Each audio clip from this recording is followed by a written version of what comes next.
Bismillahirrahmanirrahim.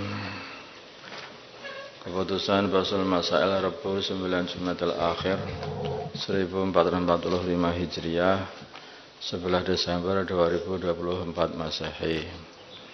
Masalah yaitu kampanye atau kampanyenya calon legislatif. Deskripsi masalah. Menjelang pemilu, para calon legislatif biasanya mengadakan berbagai macam model kampanye. Salah satu bentuk kampanye yang dilakukan adalah program sunat massal gratis. Dan di tempat sunat tersebut terpampang spanduk caleg yang mengadakan sunat.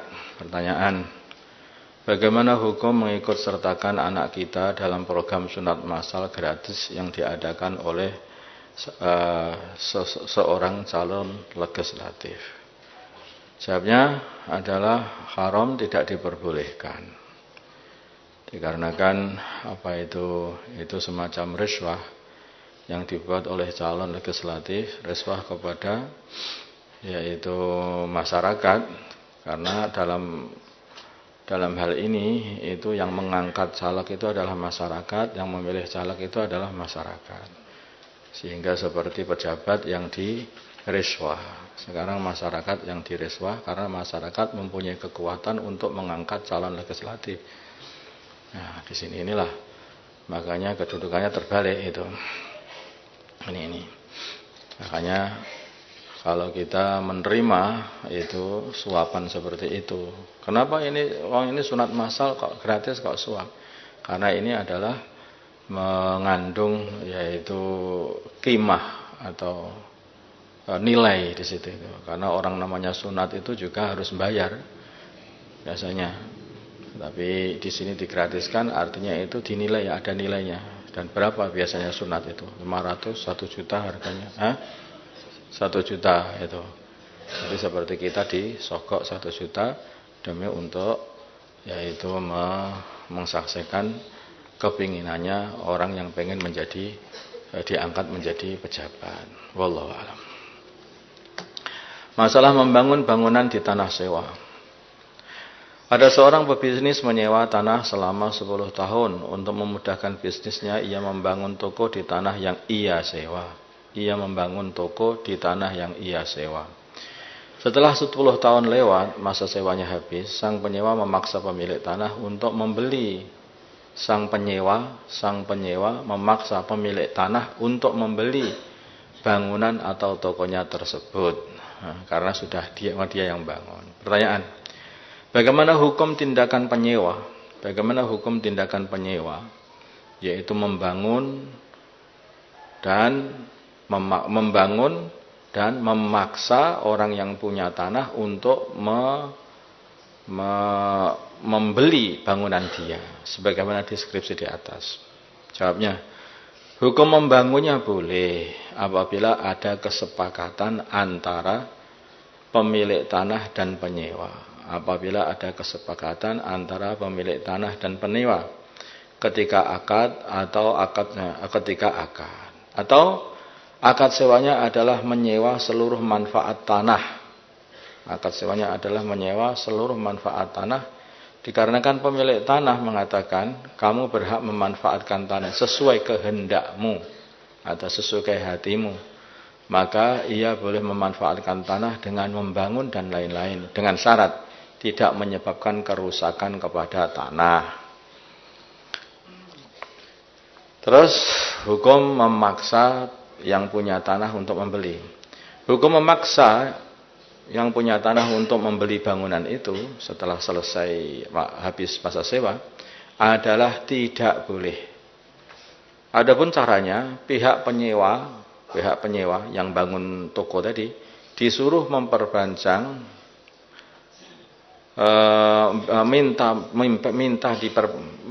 disuruh untuk memperpanjang masa sewa. Itu supaya menyewa lagi saja.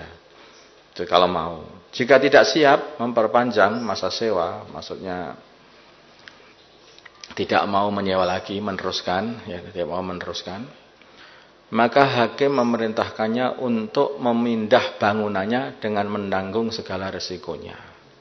Karena dia telah membangun tokonya di atas tanah orang lain. Ya kalau orang yang punya tanah sudah siap membeli, itu tidak ada masalah, tidak ada. Permasalahannya yang punya tanah tidak siap membeli. Karena yang tidak siap membeli, dan dia memaksa pengen membeli, ya nggak bisa. Ya kalau begitu, bawa pulang aja itu tokomu. Itu seluruh bangunanmu itu bawa pulang saja. Saya pengen kembali tanahku jadi tanah lagi, sudah selesai. Ini resikonya orang. Kalau masalah membangunnya, kalau sudah akad-akatan dari awal itu sudah enggak masalah. Atau akadnya itu untuk dimanfaatkan sesuka hati, terserah mau dibangun toko, tidak apa lah itu terserah. Itu enggak masalah. Kalau tidak ada akatan seperti itu, ada pembatasan, nah itu hanya untuk di sawah saja tanahnya atau di kebun saja, nah itu enggak bisa dibangun. Itu masalah bangunnya. Tapi masalah nanti selesai sewa bangunannya itu bagaimana? Nah ini itu bangunannya ya kembali kepada miliknya pembangun, dikembalikan lagi, suruh bawa pergi. Jadi kalau bangunannya itu kayu begitu bisa diangkat lagi, nah, itu ya enak. Tapi kalau bangunannya beton, ya sembuh gak ngerti. Ya harus segala resikonya ditanggung. Masalah mencabut tulang hidung bagi orang bagi petinju katanya. Ini masalah mencabutnya ya itu. Masalah mencabutnya, bukan masalah hukum boxingnya tapi hukum mencabut tulang yang ada di hidung biar tidak berdarah. Dengan alasan untuk menghindari patah tulang hidung yang dapat menyebabkan resiko negatif bagi para petinju, maka sebagian petinju berinisiatif untuk mengoperasi tulang hidung mereka dengan cara mencabutnya. Pertanyaan, bagaimana hukum mencabut tulang hidung bagi petinju? Haram? Jawabnya adalah haram, karena termasuk merubah ciptaan Allah Ta'ala untuk tujuan yang tidak dibenarkan dalam agama. Itu pun tujuannya juga tidak benar. Antara ainul kiblah dengan jihah kiblah dalam sholat. Ada sebuah masjid yang dulunya arah kiblatnya mengikuti pendapat jihadul kiblah. Itu di sini, kalau di sini yaitu menghadap barat, namanya gitu. Kemudian setelah itu diadakan penelitian masalah arah kiblah sehingga berpindah mengikuti pendapat ainul kiblah, menghadap lurus Ka'bah. Akibatnya shaf sholatnya yang dulu lurus sekarang menjadi serong atau miring. Shaf pertama pun sekarang hanya muat diisi beberapa orang, dan jumlah makmum yang ada di shaf sebelah kanan dan kiri juga tidak seimbang jumlahnya. Pertanyaan, manakah yang lebih diutamakan antara tetap menghadap ke jihadul kiblah atau berpindah ke ainul kiblah? Jawabnya, ini yang ditanyakan adalah yang lebih utama. Paham ya? Manakah yang lebih utama? Tetap menghadap ke jihad kiblah atau berpindah ke ainul kiblah. Bukan masalah boleh tidaknya, tapi yang lebih utama yang ditanyakan. Jawaban, lebih utama. Lebih utama. Kalau dibandingkan antara jihad kiblah dengan ainul kiblah, mana yang lebih utama? Lebih utama mendahulukan pendapat menghadap ainul kiblah, yaitu lurus ke Ka'bah. Alasannya, keluar dari khilaf pendapat yang mengatakan bahwa menghadap jihah kiblah itu di sini ini yaitu menghadap ke barat itu belum mencukupi atau belum sah. Mesti menghadap ke arah lurus Ka'bah. Kalau hanya arah Ka'bah sekarang tempatnya di sini ini ada di arah barat, kemudian kita hanya menghadap barat saja, itu ada pendapat yang mengatakan itu belum sah. Mesti menghadap ke lurus ke Ka'bah. Ada yang mengatakan seperti itu. Tapi ada yang mengatakan enggak, jihah kiblah saja sudah cukup. Yang kedua, memperhatikan perkara yang berkaitan dengan kesahan sholat lebih utama daripada memperhatikan perkara yang sunnah atau kesempurnaan sholat. Karena ada yang mengatakan tidak sah kalau enggak lurus kiblat, maka mesti itu yang lebih diutamakan biar tidak biar bisa keluar dari yaitu khilafnya orang yang tidak mengesahkan menghadap jihah kiblat saja.